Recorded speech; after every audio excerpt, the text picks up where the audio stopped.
ചെമ്പകപ്പൂങ്കാട്ടിലെ ചിത്രമണി പൊയ്കയിൽ 50-60 take പാടിയിട്ടുണ്ട് recording. അദ്ദേഹത്തിന് തൃപ്തിയാവുന്നില്ല. അദ്ദേഹത്തിന് വേണ്ടി ഞാൻ പാടിയ എല്ലാ പാട്ടിനകത്തും എന്റെ ശബ്ദമുണ്ട്, പക്ഷെ അദ്ദേഹത്തിന്റെ ശൈലിയും രാധയെ നീ കണ്ടു. സുധീവേട്ടൻ ആദ്യം ഭരതനാട്യം പഠിച്ചു, എന്നിട്ട് ഭരതനാട്യം നർത്തകിയെ കല്യാണം കഴിച്ചു. ആ ഭരതനാട്യം പഠിപ്പിച്ച മാഷിന്റെ പേര് ദേവരാജൻ മാസ്റ്റർ എന്നായിരുന്നു. പിന്നീട് മ്യൂസിക് പഠിച്ചത് നമ്മൾ സാക്ഷാൽ ദേവരാജൻ മാഷിന്റെ അടുത്ത്. ദേവരാജൻ മാഷിനെ കുറിച്ച് പുസ്തകം എഴുതിക്കൊണ്ട് സുധീവേട്ടൻ എഴുത്തുകാരനായി മാറി. പ്രണയാഞ്ജലി ശ്രേയ ഘോഷാലുമായിട്ട് ആദ്യത്തെ യുഗ്മഗാനം പാടിയത് സുധീവേട്ടനാണെന്ന് പറയുന്നത് ക്രെഡിറ്റ്. അത് മാത്രം ഇനി ആർക്കും ബ്രേക്ക് ചെയ്യാൻ പറ്റില്ല.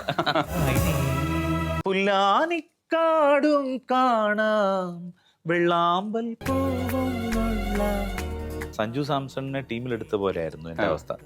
കുറെ കാലം ടീമിലുണ്ടോയെന്ന് ചോദിച്ചാൽ ഉണ്ട്, പക്ഷെ എന്നാൽ കളിക്കുന്നില്ലെന്ന് ചോദിച്ചാൽ കളിക്കുന്നില്ല. പ്ലേബാക്ക് സിംഗർ എന്നൊക്കെ ഉള്ള ബാനറിൽ എനിക്ക് കുറച്ച് പ്രോഗ്രാമൊക്കെ ആ സമയത്ത് കിട്ടി. പക്ഷേ പ്ലേബാക്ക് സിംഗർ ആവാൻ വേണ്ടി പിന്നെ 3 കൊല്ലം ഞാൻ കാത്തിരുന്നു.